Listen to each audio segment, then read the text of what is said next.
Hi children, day 21, 30 words and pronoun introduction. ఈ వీడియోలో ప్రతి వర్డ్కి phonetic script, meanings, Telugu and English sentences, చివర్లో ప్రొనౌన్ అంటే ఏమిటి, దాని అవసరం ఏమిటి, ప్రొనౌన్లో రకాలు చూస్తారు. First word CORE, British style core, American style core. Central most important part, ప్రధాన భాగం. Second meaning inner part of fruit like apple core, మధ్య భాగం, ఫ్రూట్ యొక్క మధ్య భాగం. First sentence the core message of the story is kindness, ఆ కథ యొక్క ప్రధాన సందేశం దయ. Second sentence she threw the apple core in the bin, ఆమె యాపిల్ మధ్య భాగాన్ని బుట్టలో వేసింది. Next word COMMONLY, commonly. Commonly meaning frequently లేదా ఆఫ్టెన్ లేదా ఆఫెన్, తరచుగా. సెకండ్ మీనింగ్ జనరలీ, సాధారణంగా. ఇవన్నీ ఒకేలా ఉన్నట్టుంటాయి. Next this plant is commonly found in India, ఈ మొక్క భారత్లో సాధారణంగా కనిపిస్తుంది అంటే తరచుగా కనిపిస్తుంది. Next he is commonly known as Raju, అతన్ని సాధారణంగా రాజు అని పిలుస్తారు అంటే ఎక్కువగా రాజు అని పిలుస్తారు. Next word COMPONENT, component. Component component అంటే a part of a large system, ఒక పెద్ద వ్యవస్థలో ఒక భాగం అన్నమాట. మీరు ఈ పక్కన పిక్చర్ గమనించినట్లయితే ఇది ఒక సిస్టమ్ అనుకుంటే దాంట్లో ఫ్యాన్ ఉంది, లేదా చిప్స్ ఉన్నాయి, లేదంటే ట్రాన్సిస్టర్స్ ఉన్నాయి, వైర్స్ ఉన్నాయి. ఇవి ఒక్కొక్కటి ఒక్కొక్క రకమైన కాంపోనెంట్ అన్నమాట. Second meaning one of the elements in the mixture, పదార్థం అనమాట. ఒక మిక్స్చర్లో ఉన్న ఎలిమెంట్ని కూడా మనం కాంపోనెంట్ అంటుంటాం. అంటే వివిధ రకాల పదార్థాల కలయికలో ఒక్కొక్క పదార్థాన్ని ఒక్కొక్క కాంపోనెంట్ అంటూ ఉంటాము. Example sentence a computer has many components, కంప్యూటర్లో అనేక భాగాలు ఉంటాయి. Second example sugar is a component of this recipe, ఈ వంటలో చక్కెర ఒక భాగం. Next word CONFLICT, conflict. Conflict లేదా కన్ఫ్లిక్ట్. నౌన్ అయితే కాన్ఫ్లిక్ట్ అనాలి, వర్బ్ అయితే కన్ఫ్లిక్ట్ అనాలి. నౌన్కి ఫస్ట్ సిలబుల్ మీద స్ట్రెస్ ఉంటుంది, వర్బ్కి సెకండ్ సిలబుల్ మీద స్ట్రెస్ ఉంది. Next meaning disagreement or fight, ఇది నౌన్ అంటే అర్థం ఏంటి, ఘర్షణ. Next to clash are disagree, ఇది కూడా సేమ్ మీనింగ్ కానీ ఇది వెర్బ్ అనమాట, విభేదించడం. Sentences there was a conflict between the teams, జట్ల మధ్య ఘర్షణ జరిగింది. Second sentence their idea conflict with each other, వారి ఆలోచనలు ఒకదానితో ఒకటి విభేదిస్తున్నాయి. Next word CONVERT, convert. Convert change form or purpose, మార్చడం అంటే రూపంలో కానీ లేదా ఉద్దేశంలో కానీ మార్పు జరిగినట్లయితే కన్వర్ట్ చేసినట్టు అవుతుంది అనమాట. Next change religion are belief, అంటే మతం కానీ నమ్మకం కానీ మార్చుకోవడం. Sentence they converted the room into a library, they converted the room into library, వారు గదిని లైబ్రరీగా మార్చారు. Second he converted to another religion, అతను మరో మతం స్వీకరించాడు. నెక్స్ట్ వర్డ్ RARELY, దీన్ని రెండు రకాలుగా పలుకుతాం. రియలీ బ్రిటిష్ స్టైల్, అమెరికన్ స్టైల్లో రేర్లీ. రేర్లీ అనమాట. First meaning not often or seldom, అరుదుగా. Sentence he rarely watches TV, అతను అరుదుగా టీవీ చూస్తాడు. రేర్లీ అంటే ఎప్పుడన్నా, అస్తమానం కాకుండా ఎప్పుడన్నా జరగడం అనమాట. Next word REMAIN, remain. Remain stay in the same condition, అట్లాగే ఉండిపోవడం అనమాట, అదే స్థితిలో. Stay in the same place, అక్కడే ఉండిపోవడం. అంటే స్థితిలో కానీ ప్లేస్లో కానీ మార్పు లేకపోతే రిమైన్ అంటుంటాం. The prices will remain the same, ధరలు అలాగే ఉంటాయి. Please remain here. దయచేసి ఇక్కడే ఉండండి. Next word REMIND. Remind. Remind. Make someone remember. గుర్తు చేయడం. Please remind me to call her. ఆమెకు కాల్ చేయమని నాకు గుర్తు చేయండి. Next word ROUGH. Rough. Rough. Rough అంటే నాట్ స్మూత్, అంటే గరుకుగా ఉండడం, స్మూత్గా లేకుండా ఉండడం. Next difficult or harsh. కఠినమైన. రెండు అర్థాలు ఉన్నాయి. అంటే ఒక సర్ఫేస్ గరుకుగా ఉండడం, రెండో అర్థం ఏంటంటే కఠినంగా, డిఫికల్ట్గా ఉండడం అనమాట. Sentence the surface is rough. ఉపరితలం గరుకుగా ఉంది. Next he had a rough day. అతనికి కఠినమైన రోజు గడిచింది. Next word REQUIRE. రిక్వైర్ లేదా రిక్వైర్. మీనింగ్ నీడ్ సంథింగ్, అంటే అవసరం. Demand officially. అఫీషియల్గా తప్పనిసరి చేయడం అన్నమాట. చూడండి, దిస్ జాబ్ రిక్వైర్స్ స్కిల్.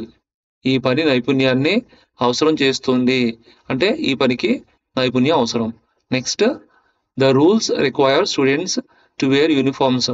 నియమాలు విద్యార్థులు యూనిఫామ్ ధరించాలని కోరుతున్నాయి, అంటే తెలియజేస్తున్నాయి. Next word SAILOR.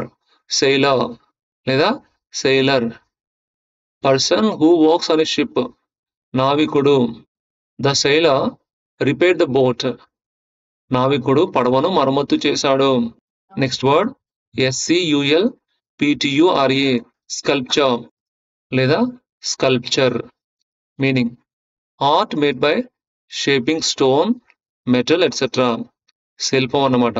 Meaning sentence the museum has a beautiful sculpture. మ్యూజియంలో అందమైన శిల్పం ఉంది. షై. SHY. షై. షై అంటే nervous or uncomfortable with people. సిగ్గుపడుట. లేదా ఇంకొక అర్థం టిమిడ్, అంటే భయపడుట లేదా భయపడే. Sentence the boy is shy with strangers. ఆ బాలుడు అపరిచితులతో సిగ్గుపడుతూ ఉన్నాడు. Next sentence she is shy to speak in public. ఆమె బహిరంగంగా మాట్లాడేందుకు సిగ్గుపడుతుంది లేదా భయపడుతుంది. Next word SINK. Sink. Sink అంటే గో డౌన్ ఇన్ వాటర్, అంటే నీటిలో మునిగిపోవడం అనమాట. ఇంకొక అర్థం ఏంటి, ఏ బేసిన్ ఇన్ కిచెన్, అంటే పాత్రలు వేసుకునే సింక్ అన్నమాట. Sentence the boat began to sink. పడవ మునగడం ప్రారంభించింది. Next sentence the plates are in the sink. ప్లేట్లు సింక్ లో ఉన్నాయి. Next word SPECIFICALLY. దీన్ని ఎలా పలకాలి? స్పెసిఫిక్లీ. స్పెసిఫికలీ. స్పెసిఫికలీ అంటే క్లియర్లీ. ఇన్ డీటెయిల్ అంటే ప్రత్యేకంగా, డీటెయిల్డ్గా. లేదా ఫర్ ఎ పర్టికులర్ పర్పస్, అంటే ఒక అవసరం కోసం, అంటే స్పష్టంగా అనమాట. Sentence I asked specifically for tea. asked specifically for tea. నేను ప్రత్యేకంగా టీ కోరాను. Next this tool is designed specifically for cutting. ఈ పరికరం ప్రత్యేకంగా కట్ చేయడానికి రూపొందించబడింది. Next word UNABLE. Unable. Unable. Unable అంటే not able to do something, చేయలేని. సెంటెన్స్ I am unable to attend the meeting. నేను సమావేశానికి హాజరు కాలేను. Next word unfair. అన్ఫెయిర్ లేదా అన్ఫెయిర్. UNFAIR. అన్ఫెయిర్ లేదా unfair. Not just or not equal. ఇక్కడ జస్ట్ అంటే జస్టిస్ అని, అంటే న్యాయం. ఇక్కడ అన్ఫెయిర్ అంటే అన్యాయం. Next sentence the decision was unfair. ఆ నిర్ణయం అన్యాయం. Next word UNPLEASANT. Unpleasant. Unpleasant. Unpleasant. Not enjoyable or uncomfortable. Unpleasant means uncomfortable, అసహ్యకరమైనది అని అర్థం. Next the smell was unpleasant. Unpleasant ఆ వాసన అసహ్యకరంగా ఉంది. Upon.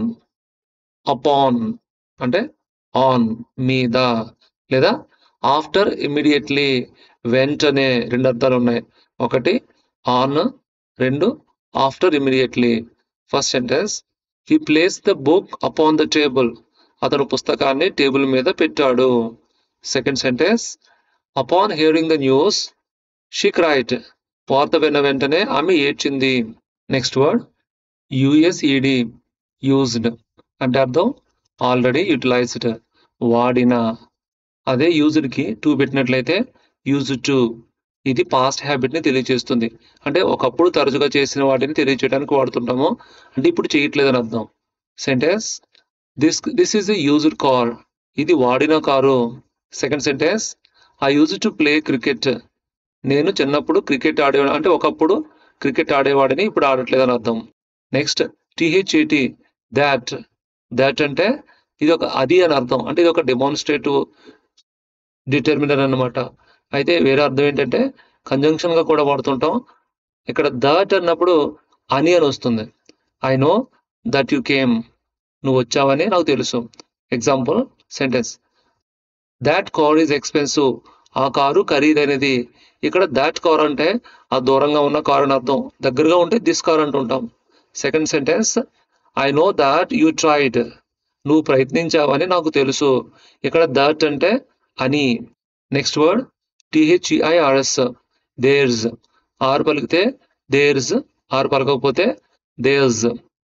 There's, theirs, theirs. R పలికితే there's.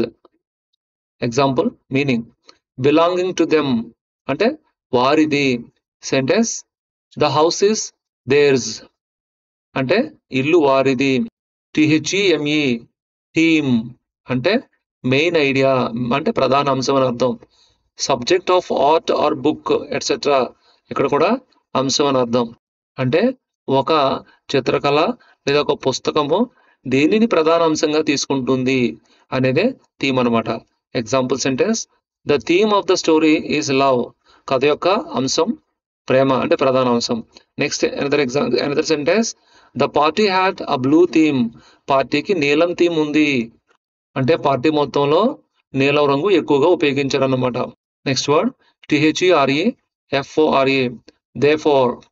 They are four, therefore లేదా దేర్ ఫోర్ అంటే అర్థం సో, లేదంటే ఫర్ దట్ రీజన్ కాబట్టి, అంటే ఆ కారణంగా.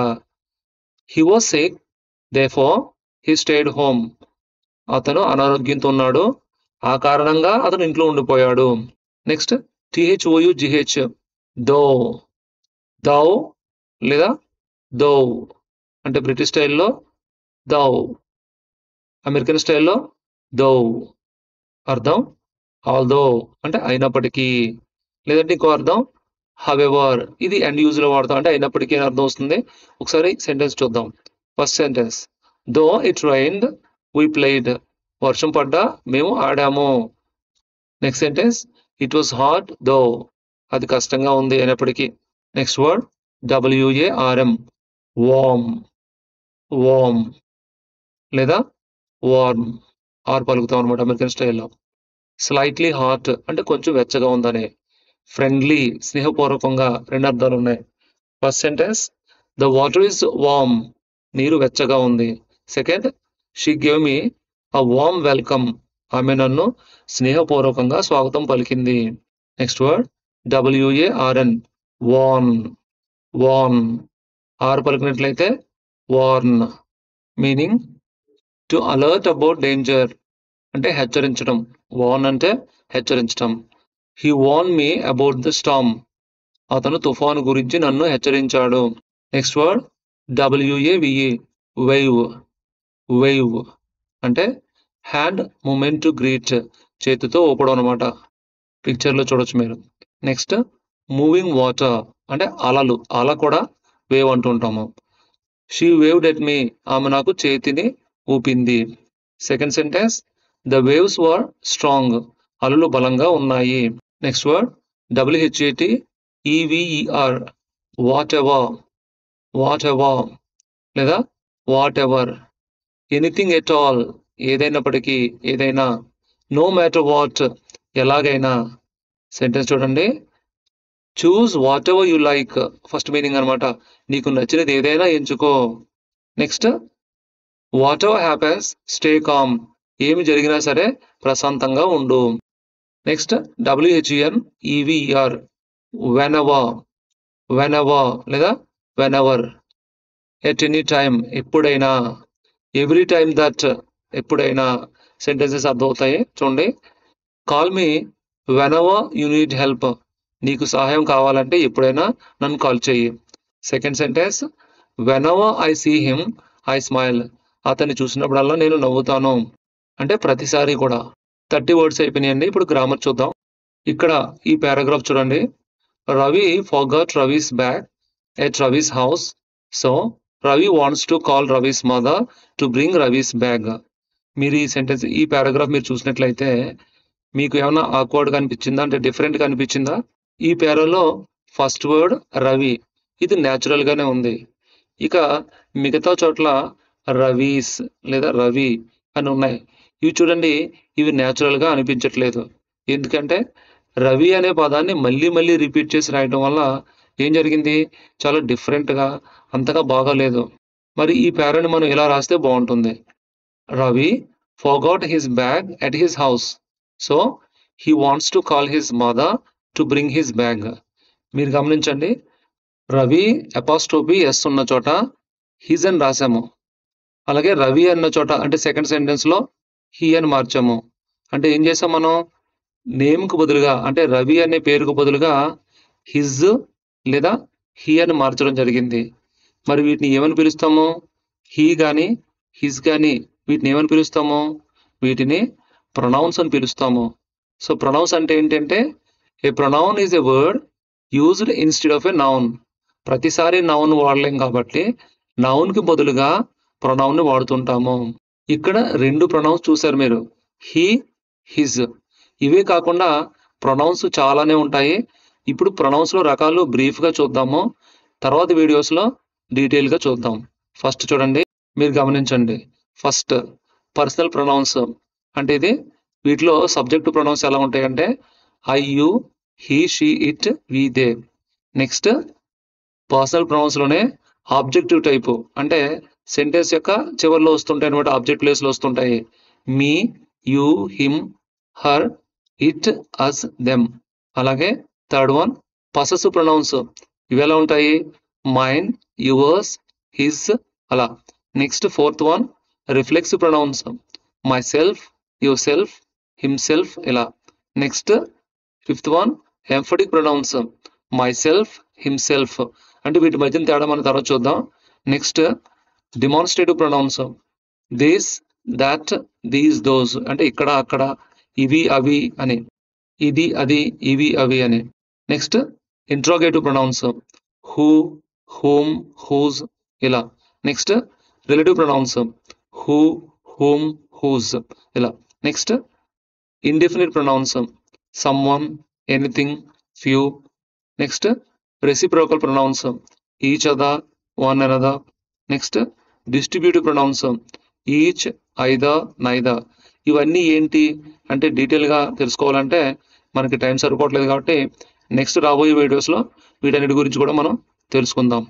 ఇవి కాకుండా మరికొన్ని రకాల ప్రొనౌన్స్ ఉంటాయి, వాటి గురించి కూడా చూద్దాం. అయితే ఈ రోజు లెసన్ ముగించేద్దాం. Thank you. ఈ వీడియోని లైక్ చేయండి, కామెంట్ చేయండి, షేర్ చేయండి. మా ఛానల్‌ని సబ్స్క్రైబ్ చేసుకోండి.